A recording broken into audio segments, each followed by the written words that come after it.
dimasukkan ke YouTube untuk pembelajaran. Mungkin yang tidak bisa ketemu di Zoom ini kan bisa lihat-lihat ya, dokumentasi juga. Oke, langsung saja kita coba lihat apa yang akan kita bahas. Kita ngacu dari ini ya, di internet. Jadi di internet kan pasti ada banyak soal ya.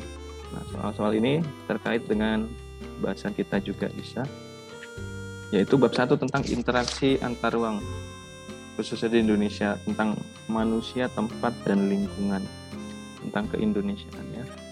Loading.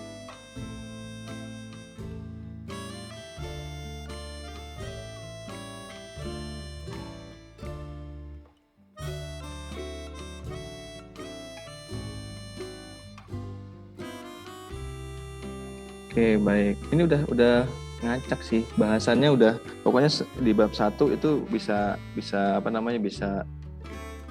udah random lah jawabannya tetap, tapi materinya dari bab 1 ya. Kita coba bahas satu persatu ya. Potong satu dulu. Terkait dengan sumber daya alam yang ada di Indonesia ya. Ini bisa lebih luas sih. Pertanyaannya adalah contoh sumber daya alam yang dapat diperbaharui adalah. Ayo, ada yang bisa? Kenapa Brian? Ntar bakal ada quizit. Ini jawab dulu ini.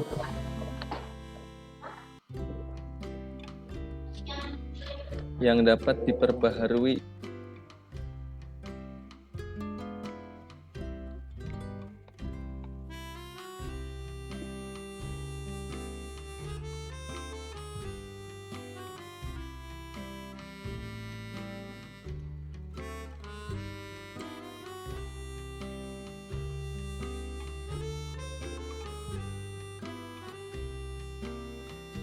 Ayo, ini bisa dijawab bareng-bareng loh. Pak. Izin keluar, gak ada suaranya ini. Saya ada pas suara. Yang gak ada suaranya, yang lain ada nggak? Ada Pak. Ada. Ya, yang nggak ada coba keluar dulu, di restart Zoom-nya. Tapi kok bisa jawab pertanyaannya Pak Yudi sih? Gimana? Ya udah coba ya, silahkan dikeluarin dulu Zoom-nya. Yuk, sekarang ini kita bahas soal-soal nih. Sumber daya alam yang dapat diperbaharui contohnya adalah Hewan, tumbuhan, dan mineral. ya, hewan, tumbuhan, dan mineral ya. Istilah lain dapat diperbarui apa? Yang pernah kita bahas itu? Renewable. Renewable, benar banget ya. Jawabannya A, hewan, tumbuhan, dan mineral. Oke. Lanjut. Pengertian ruang dalam pengetahuan sosial. Apa sih pengertian ruang? Yang paling tepat yang mana kira-kira?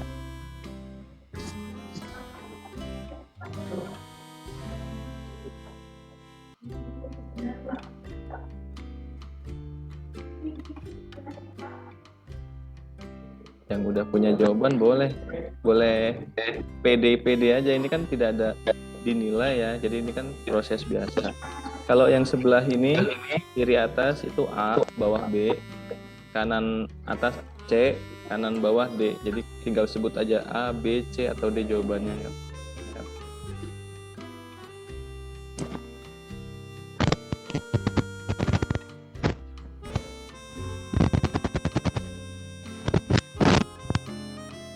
Udah dapat?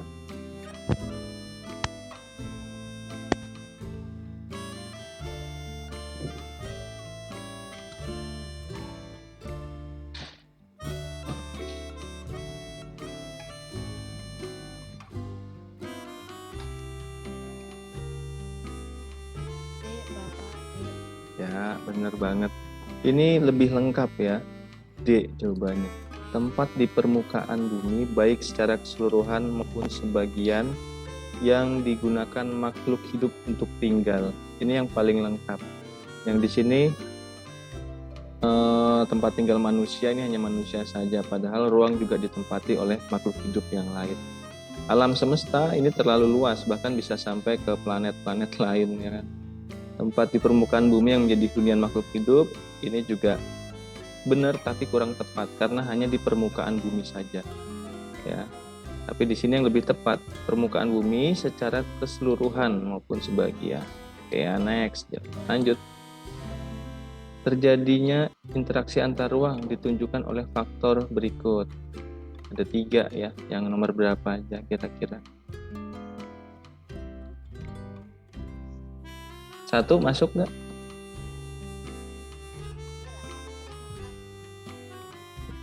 Ya, 2 masuk nggak? Masuk ya? Masuk. 3 masuk nggak? Masuk juga. 4 berarti nggak masuk ya. Jawabannya adalah 1, 2, dan 3. Betul. Oke, next. Komponen unsur peta yang biasa ada di peta yang mana kira-kira? Ini ada istilah-istilah asing dalam istilah geografi itu sering digunakan. Tapi kalau untuk pelajaran IPS secara dasar ya, ini memang ada yang tidak masuk ya, seperti confirm, lalu juga equivalen, ada juga equidistance ya. Nah, ini istilah-istilah yang lebih menekankan kepada penggunaan gambar untuk peta, tetapi yang lebih bisa digambarkan dalam bentuk juga, dalam bentuk fisiknya juga. Jadi bukan secara gambarnya saja, tetapi dibuat dalam bentuk fisik, seperti misalnya miniatur, ya. Nah, jadi jawabannya itu lebih yang ke 4, ya. Oke. Secara geografis letak Indonesia berada di antara benua Asia dan benua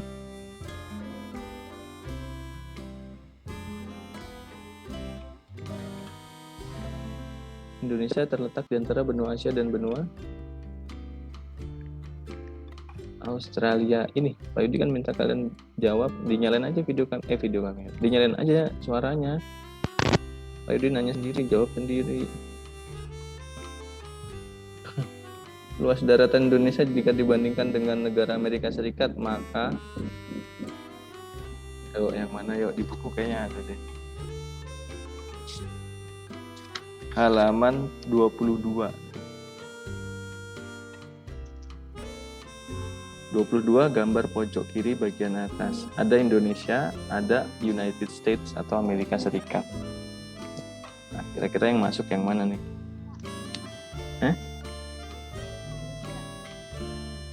Apa? Indonesia, Pak. Luasan Indonesia. Gitu.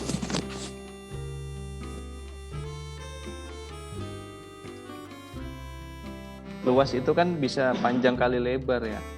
Kalau dilihat dari situ, memang panjangnya itu Indonesia panjang, ya kan? Tetapi kalau lebarnya Indonesia nggak nyampe tuh lebarnya tuh, ya kan?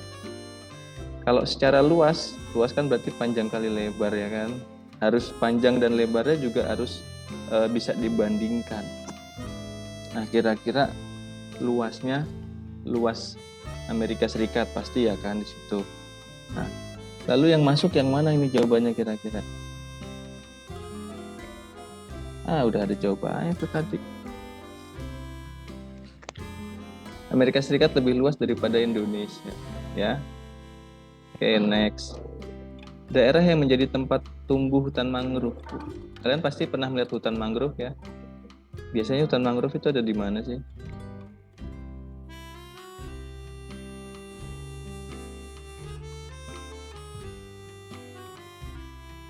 Hah? Ada? Pantai berlumpur. Ya, betul banget. Pantai berlumpur. Ya, kalau kalian pernah ke Jakarta ya, di Muara Angke ataupun di daerah nyebrang pulau misalnya Untung Jawa, di sana ada yang namanya hutan bakau, hutan mangrove ya, dan itu terletak di pantai yang berlumpur. Kalau pantainya berpasir, ya dia nggak bisa tumbuh dengan maksimal karena butuh yang namanya tanah juga, tanah berlumpur. Itu ya, pantai berlumpur, mangrove. Dilihat dari jenisnya, terumbu karang Indonesia merupakan salah satu yang terkaya di dunia, jelas. Ya, apalagi di Indonesia bagian timur. Nah, secara ekonomis, terumbu karang bermanfaat sebagai secara ekonomi. Ya, betul banget. Ekonominya adalah untuk tujuan wisata. Nah, next, ya, kita lihat. Nah, sorry. Next. Peta merupakan gambar permukaan bumi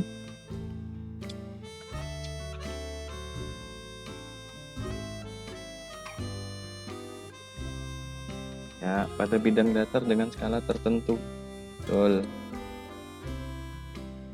Nah, mana nih? Ada sebuah peta Asia Tenggara, di sini ada gambar kecil di pojokan kanan.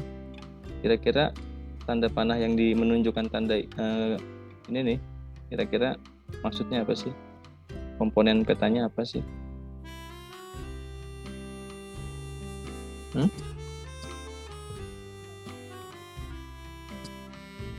Kedengeran ya? Hah? Denah. Ini kan ada pilihannya nih.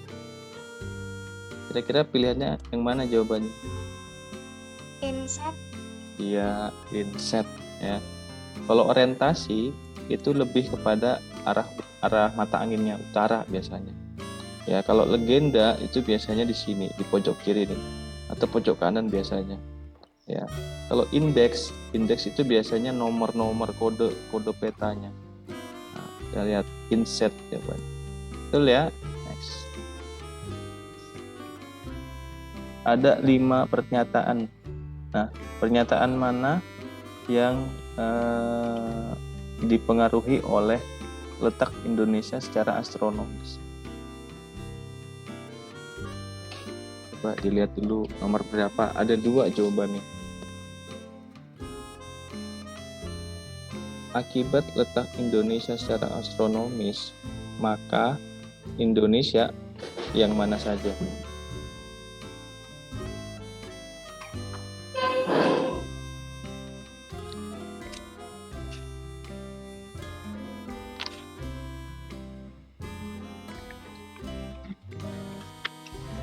Hmm? 1 dan 3. 1 dan 3. Kita lihat jawabannya. Ya, betul ya. Nomor 1, iklim tropis, karena astronomisnya Indonesia dilewati garis khatulistiwa yang tidak terlihat garisnya, tapi secara letak astronomisnya itu jelas, ya kan? Begitu juga nomor 3, ya, mempunyai 3 daerah waktu, ya. Ketika dibagi berdasarkan garis garis lintang, ya kan? Itu Indonesia dibagi jadi 3 daerah waktu. 1 dan 3 betul, lanjut. Nah, ini dari gambar ini kira-kira Indonesia mengalami musim apa sih? Musim hujan, betul ya.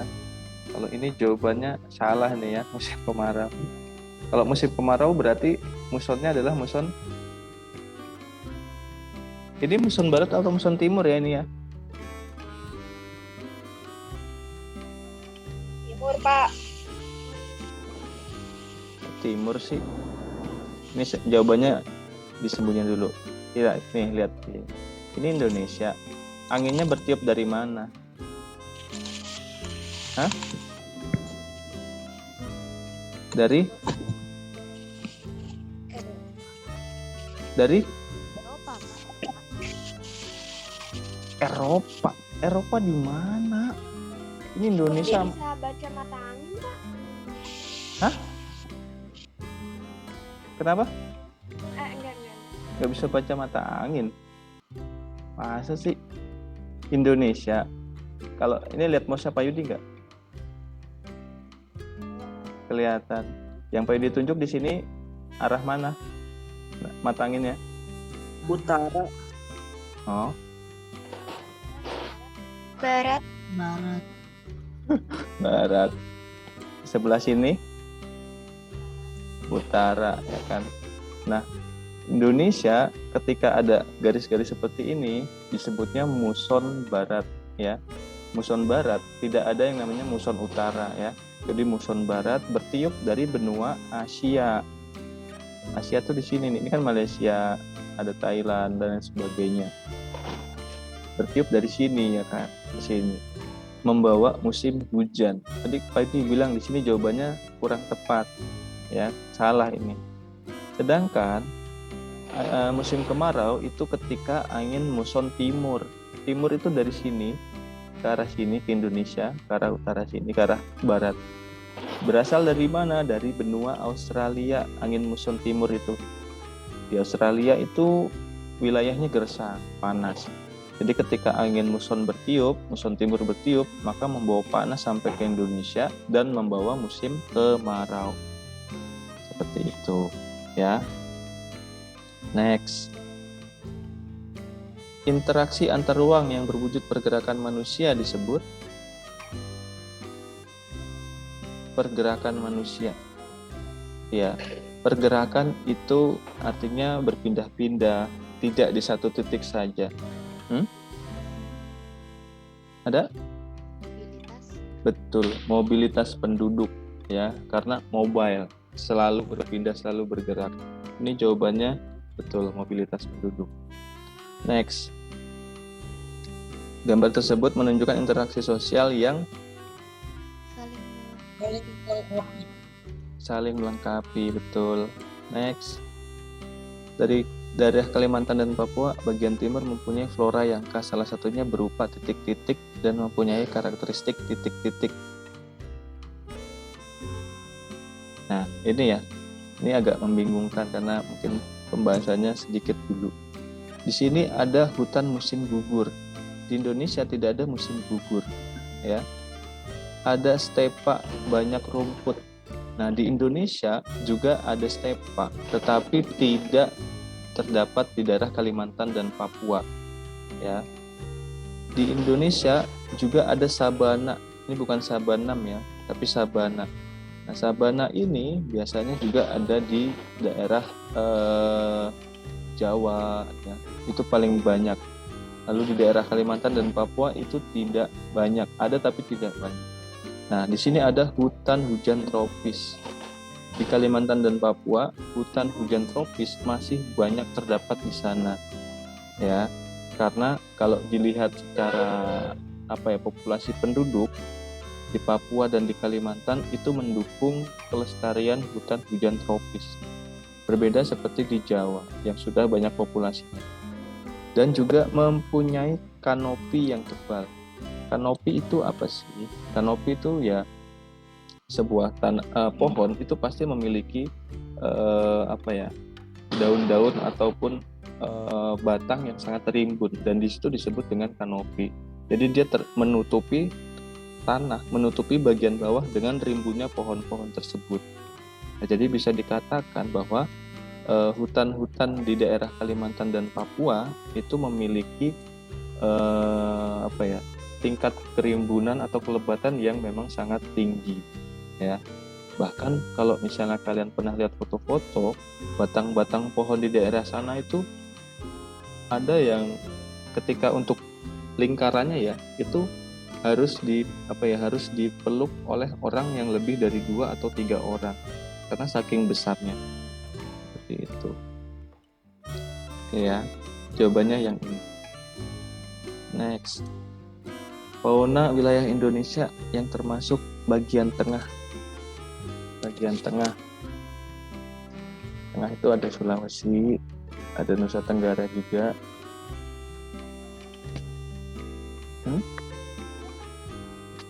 Badak. Ada badak. Yang mana? Badak ya? Ini A, ini B, ini C, ini D. Ini gambarnya apa nih? Sapi. Iya. Ini ya memang sih agak-agak mirip ya. Mungkin satu satu gen satu spesies ya. Ini itu anoa. Ya, ini kanguru. Kanguru ya kan. Ini ada cendrawasih. Ini ada badak.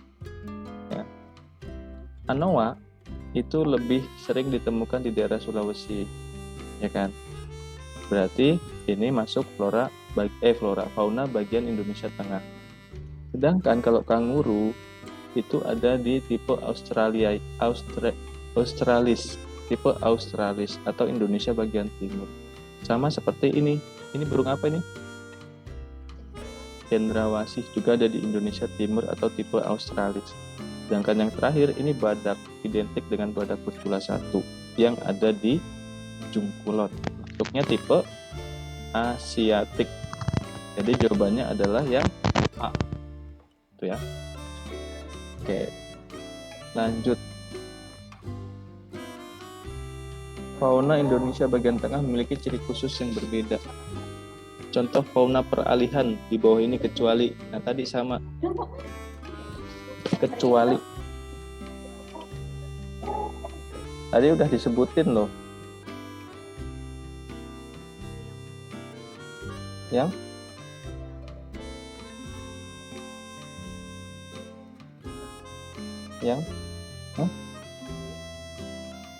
B, Bravo apa Delta?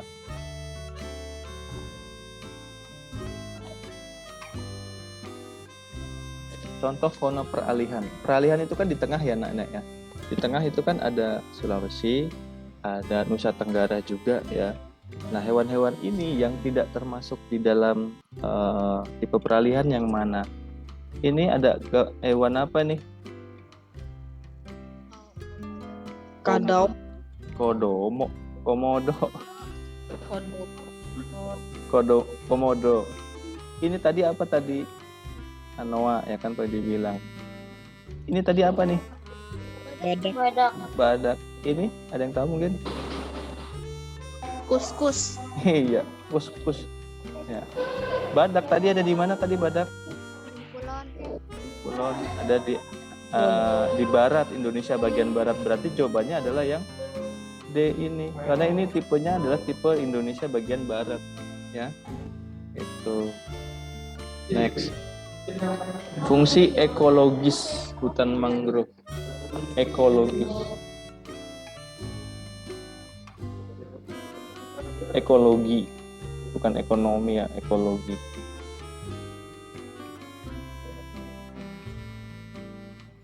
Ada? Ya, kita coba cek. Ya, betul. Melindungi pantai dari abrasi. Jadi secara ekologi, secara lingkungannya ya, kita menjaga menjaga alam dari bencana. Next, wilayah flora dan fauna Indonesia Tengah meliputi pulau-pulau berikut kecuali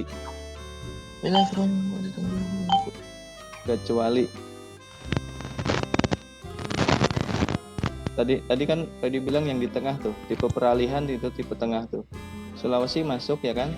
Nusa Tenggara, Timur dan Barat ini udah pasti jadi satu tetanggaan dekat. Jadi Ya. Bali jawabannya, betul. Bali emang agak deketan tapi secara itu terbagi ternyata. Ya. Pertanyaan terakhir. Di sini ada garis kayal yang ditunjukkan dengan huruf Y, yaitu garis apa kira-kira?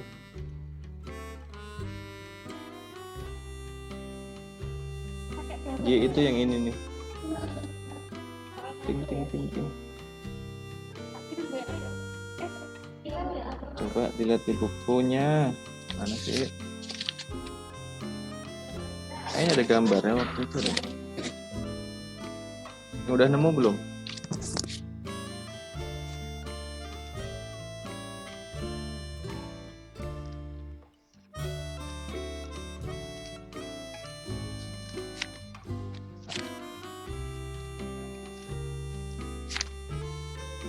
Halaman 70 anak-anak.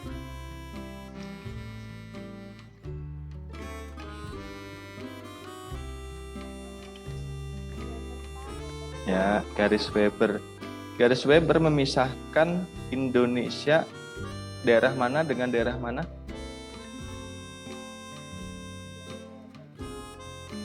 Antara bagian Indonesia bagian mana dan bagian mana? Bagian tengah dan barat. Oh, ini kan ada 3. Ada barat, ini nih, mouse-nya mudah-mudahan kelihatan ya.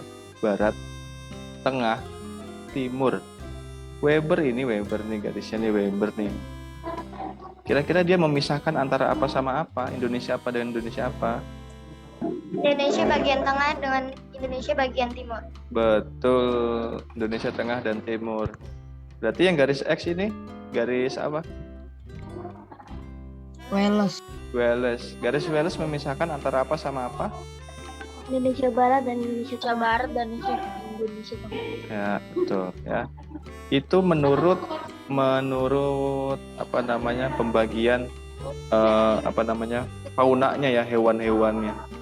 Ya, hewan-hewannya dibagi menjadi 3. Tuh. Nah, soal yang ini habis, coba kita cek ke yang lain. Nah, di sini ada gambar Indonesia dulunya seperti apa, ya. Ada paparan Sunda, ada paparan Sahul. Sunda itu menyatukan Sumatera, Kalimantan, Jawa, ya kan. Lalu Sulawesi itu ya antara menyambung atau tidak karena di sini ada lautan juga, ada laut juga. Itu juga Bali, Lombok dan sebagainya. Ya. Lalu ada satu lagi paparan besar yaitu paparan Sahul.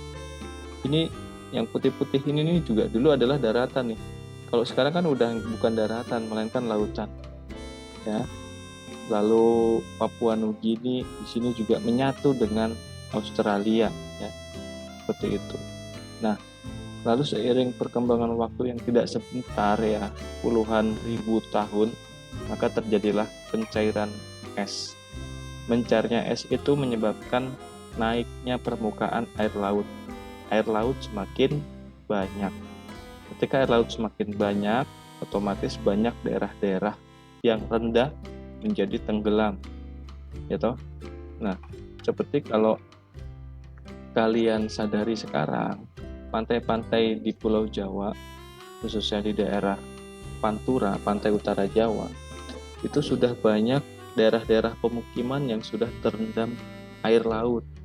Itu membuktikan bahwa pergerakan air, debit air, karena entah itu es mencair atau karena global warming, itu masih terus terjadi sampai sekarang. Makanya bisa jadi nanti Indonesia tenggelam semuanya, atau diawali dari Jakarta tenggelam, bisa jadi. Ya, karena dulu wilayah di Indonesia juga merupakan dataran yang sangat luas. Itu, ya. Nah, lalu karena terjadi pencairan es, jadinya muncullah pulau-pulau seperti yang kita ketahui sekarang. Tetapi ini berdampak pada yang namanya flora dan fauna. Yang tadinya tumbuh-tumbuhan di Sunda, dataran Sunda, paparan Sunda, ini kita sebut sebagai tipe Asiatik, ya. Sedangkan yang yang timur ini kita sebut sebagai tipe Australis, tipe Indonesia Timur. Ada juga di tengah-tengah ini. Tengah-tengah ini adalah peralihan, ya. Kenapa kok bisa ada peralihan? Ya karena pasti ada dinamika kehidupan makhluk hidup yang ada di sekitar sini. Entah misalnya adanya migrasi hewan-hewan, entah misalnya ada kehidupan manusia purba, ya kan, yang membawa hewan-hewan dan sebagainya. Sehingga disebutnya ini tipe peralihan. Seperti itu. Ya. Coba kita lihat dari banyak yang membagi Webernya nggak ada. Tipe Asiatik, ya Indonesia bagian barat. Ada gajah, ada harimau, ada orang utan, ada beruang madu. Ini ada monyet dufan nih, monyet dufan. Monyet apa ya namanya? Monyet Sabah atau bekantan ya kayaknya sih. Ada burung apa nih? Merak, betul. Ada banteng Jawa, ya. Ada juga banteng Kalimantan. Dan di sini ada badak. Nah, hewan-hewan ini ada di tipe Asiatik, yang baik ditulis itu juga macam primata yang berasal dari Kalimantan. Lalu ada tipe peralihan Indonesia bagian tengah. Sini tadi yang disebut mirip kerbau, anoa, ya kan? Anoa sejenis kerbau tapi kecil, kerdil. Endemik Sulawesi. Ya. Ini anoa. Lalu ada juga yang namanya komodo. Terus ada yang namanya kuskus. Ini apa nih? Babi ya. Babi rusa nih kayaknya. Ada tulisan soal sini. Babi rusa. Ya. Ada karbuku tarsius. Ya kayak gini, tarsius itu seperti ini, seperti kuskus, tapi kecil. Rangkong Sulawesi, burung maleo, ini hanya terdapat di Sulawesi. Ya. Jadi ada hewan-hewan endemik juga. Ada tipe Australis. Nah, ini yang menurut Pak Yudi paling keren ya. Kenapa? Karena lebih variatif dan lebih wow. Contoh di sini ada kanguru ya. Di Papua atau juga misalnya di daerah Papua Nugini itu juga ada pasti hewan kanguru ini. Ya. Lalu ada apa ini? Ini apa sih? Hah? Kuskus. Ini ya. Bergeposum. Ini yang suka makan semut itu kali ya? Ya. Ini makan semut. Oh, kuskus ini. Kuskus mah tadi nih. Bukan kuskus. Iya. Bentar boleh dicek dulu. Ini kalau hewan-hewan. Hewan pemakan semut.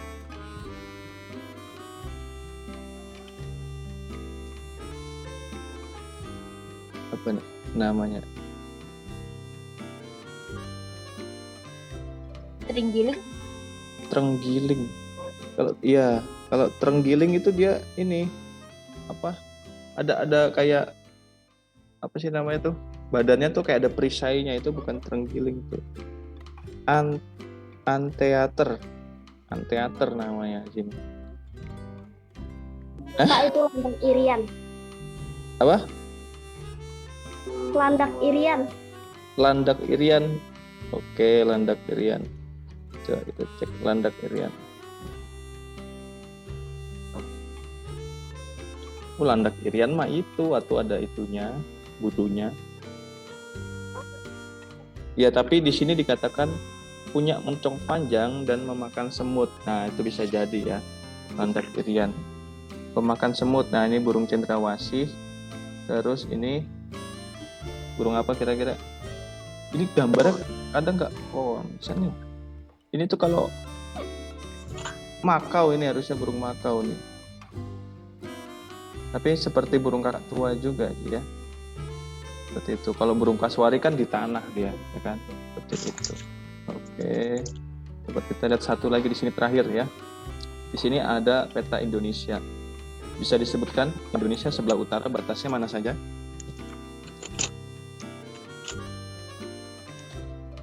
Ada batas utaranya Indonesia? Utara, atas, bawah, kanan, atau kiri?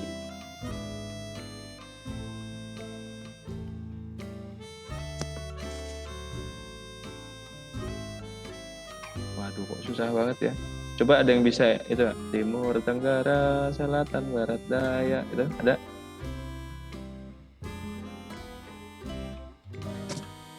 Waduh.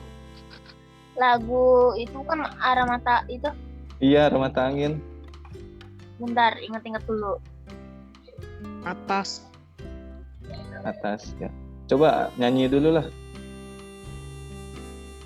Timur, tenggara. Ini bukan, Pak.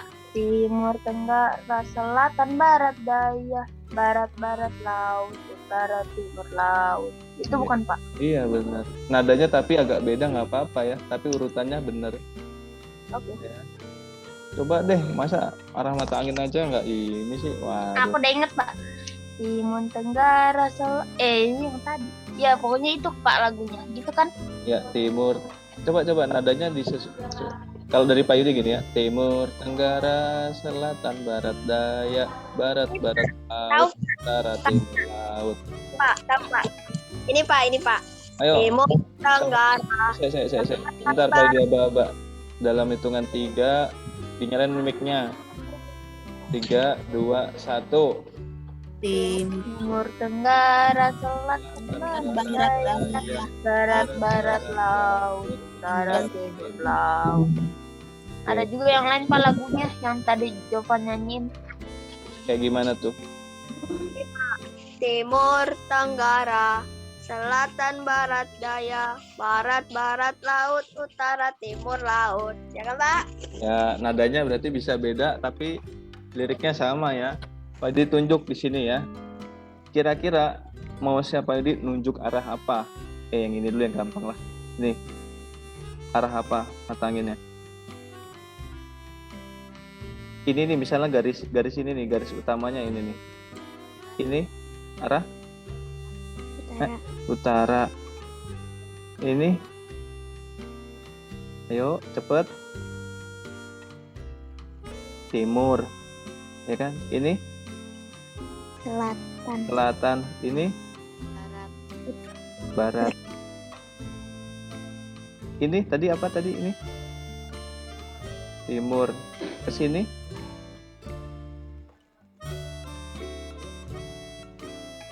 Timur Tenggara, Selatan Barat Daya, Barat Barat Laut, Utara Timur Laut. Astaga, ya udah. Karena waktu sudah habis ya udahlah ya. Ih, kamu tuh mata angin.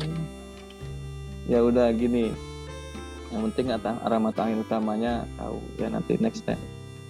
Begitu ya, disiapkan PTS-nya tadi, tipsnya yang Pak dikasih tahu bisa dipakai. Bahan PTS-nya dari PH dipelajari, nanti Pak dikirimin bahasan-bahasan video, waktu itu kan pernah kita bahas bareng. Terus dari PPT, dari PSPR dipelajari. Waktunya 60 menit. Jangan sampai ada yang ngirim jawaban dalam tempo 30 menit atau 40 menit. Paling enggak 50 menit lah. Artinya apa? Kalian mengerjakan dengan sungguh-sungguh dan maksimal. Kalau ngerjain 30 menit dan esainya jawabannya cuma seiprit, cuma 2-3 kata doang, nilainya Pak Yudi nggak kasih gede. Esai pasti punya poin besar karena ada jawaban-jawaban yang kalian isi dengan niat dan kesungguhan kalian. Seperti itu dari Pak Yudi ya. Oke, baik. Ada yang baru masuk mungkin? Tidak ada.